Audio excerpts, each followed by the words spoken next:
बताइए साहब। बहुत बढ़िया, बहुत बढ़िया, कितना बढ़िया, गजब गजब गजब। दूध थोड़ा कम था। नहीं सही है, फिर भी सही है, सही है। और एक बार पी लिया वो बार बार पिएगा फिर ये। एक बार बात है, कल मैनेजमेंट वाले से 2-4 दुकान लगाई लेंगे। जो सतलोक आश्रम मैनेजमेंट वाले भाई बहन है उनसे प्रार्थना है कम से कम एक बार ये खाने पीने आ जाओ। अरे ये खाओगे तो भी भगवान ये बुद्धि खोल देगा, क्योंकि ये परमात्मा को भोग लग के फिर खा रहे हैं हम। उनके भाग्य नहीं है। तो देखो सात संगतियों में तो ये मौज है भाई।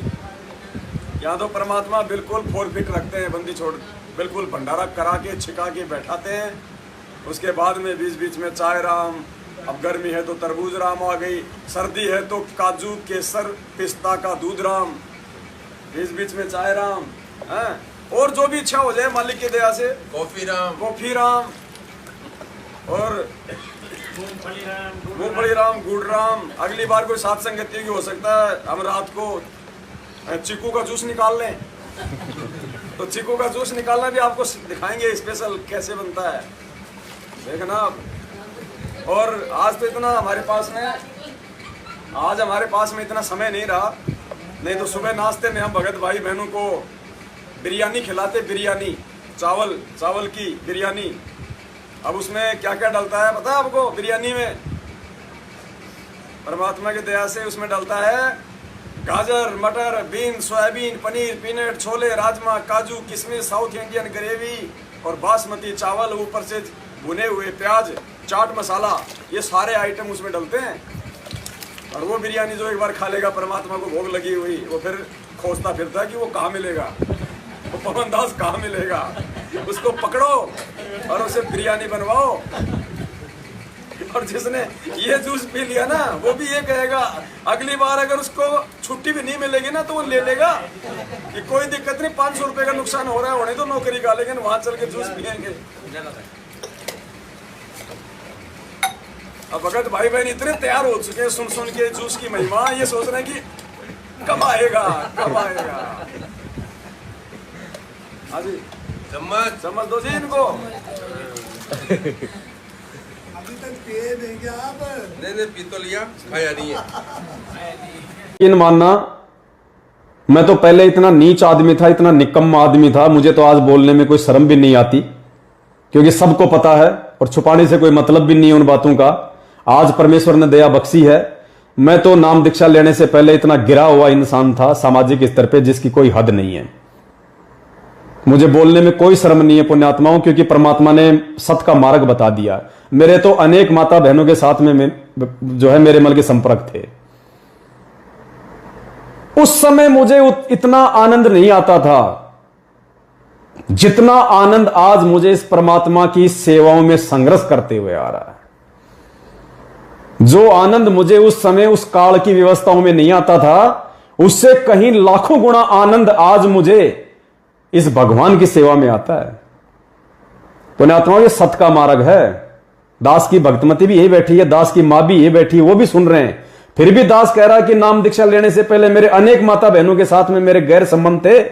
मैं क्यों छुपाऊं इस बात को? क्योंकि आज मुझे भगवान मिल गया, आज मुझे वो ठीक है। जब तक कोई भगत परमात्मा की मर्यादा में है, सतगुरु के ज्ञान आधार से चल रहा है, हमारे लिए वो आदरणीय है।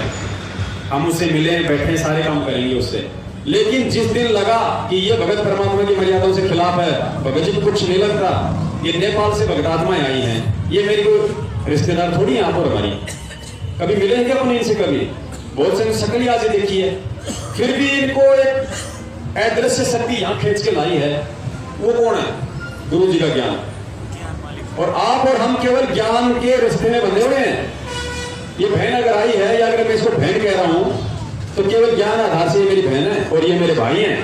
कल को अगर ये परमात्मा से हटे, मेरे लिए कुछ नहीं है, शकल नहीं देखूंगा मैं इनकी।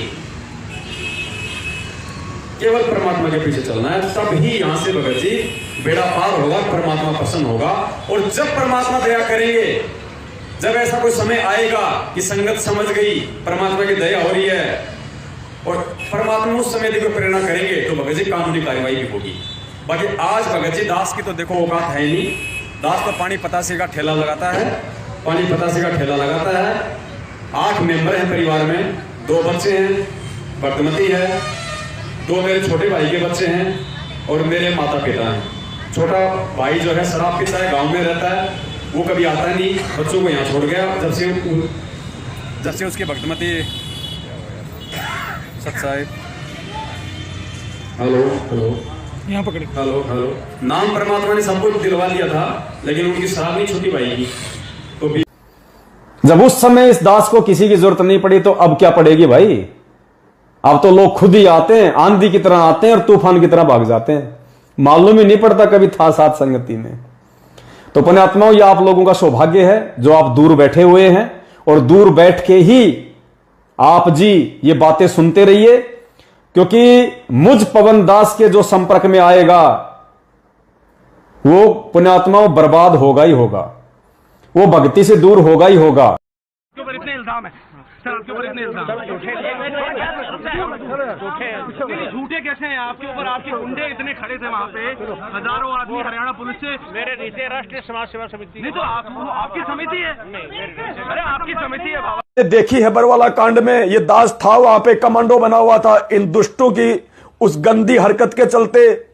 मैंने वहां हकीकत मेरी आंखों से देखा है और मेरे भगवान के वचन मेरे लिए सर्वोपरि है। मेरे गुरुजी के वचनों से बढ़ के मेरे लिए कुछ नहीं है दुनिया में कि बेटा ये मैनेजमेंट मेरा नहीं है, इसको मैंने रिजेक्ट कर दिया है। तो वो राष्ट्रीय समाज सेवा समिति आपसे तो बहुत खुश होंगे, बहुत काम करते होंगे ना। मेरे को तो कमांडो बना रखा था फिर बाद में बरवाला कांड में, स्पेशल कमांडो। जो 60 जो कमांडो थे ना, स्पेशल कमांडो तो वैसे बहुत थे, लेकिन जो ब्लैक कमांडो में 60 कमांडो ऐसे थे जिनको वो शीशा दे रखा था, वो हाथ में पकड़ने वाला, कैन सीट भाई, वो जो मतलब शीशा पकड़ते हैं ना कि जैसे सामने से कोई पत्थर उत्थर मारे तो अपना बचाव करे। तो हम लोग 60 थे, तो 60 में जो ट्रेनिंग देगा वो मैं था। तो मेरे को बना रखा था उन सबका वो मतलब वो सरदार स्पेशल ब्लैक कमांडो बना के रखा था। हाँ, हमारे को तो ऐसे कमांडो बना रखे थे इन्होंने। हम तो मरने मारने से बिल्कुल नहीं डर रहे थे, हम तो पुलिस वालों को भी ठोक रहे थे वहां पे और 2-4 को ठोक। मालिक की मर्जी आगे सत्साई बनती जय हो बनती। ये आश्रम नहीं है, ये रंडी खाने पुण्यात्माओं। मैं तुम्हें आज बता रहा हूँ, ये वैश्यावर्ती के अड्डे हैं। इन्होंने बरवाड़ा आश्रम को वैश्यावर्ती का अड्डा बना दिया था। ये क्यों नहीं देते हमें गुरुजी के वो जो है बयानों की कॉपी क्यों नहीं देते? 7 साल हो गई, क्या हमारा बाप नहीं है? हम चिल्ला चिल्ला के मर गए कि हमें हमारे पिताजी के बयानों की कॉपी दो। उन्होंने किसके खिलाफ बयान दिए, क्यों नहीं देते? क्योंकि गुरुजी ने इस मैनेजमेंट के खिलाफ ही बयान दे रखे हैं। स्पष्ट कह रखा गुरुजी ने कि आश्रम में कुक्रम होते थे, लेकिन मैंने नहीं किए, इन सेवादारों ने और समिति वालों ने किए। तुम्हें अखबार की कटिंग भी भेजी जा चुकी है। अगर ये पाक साफ है तो गुरुजी के बयानों को संगत में सार्वजनिक क्यों नहीं करते? 7 साल हो गए इनको। सबसे बड़े दोषी ये हैं, आर्य समाज दोषी नहीं है। सबसे बड़ा दोषी, सबसे बड़ा आर्य समाज ये सतलोक आश्रम मैनेजमेंट हरियाणा है। उसका कुछ अंश मात्र आज ये भाई आपको बताएगा। पुण्यात्माओं, समय रहते आंख खोल लेना, वरना दुर्गति तुम्हारी भी तैयार है।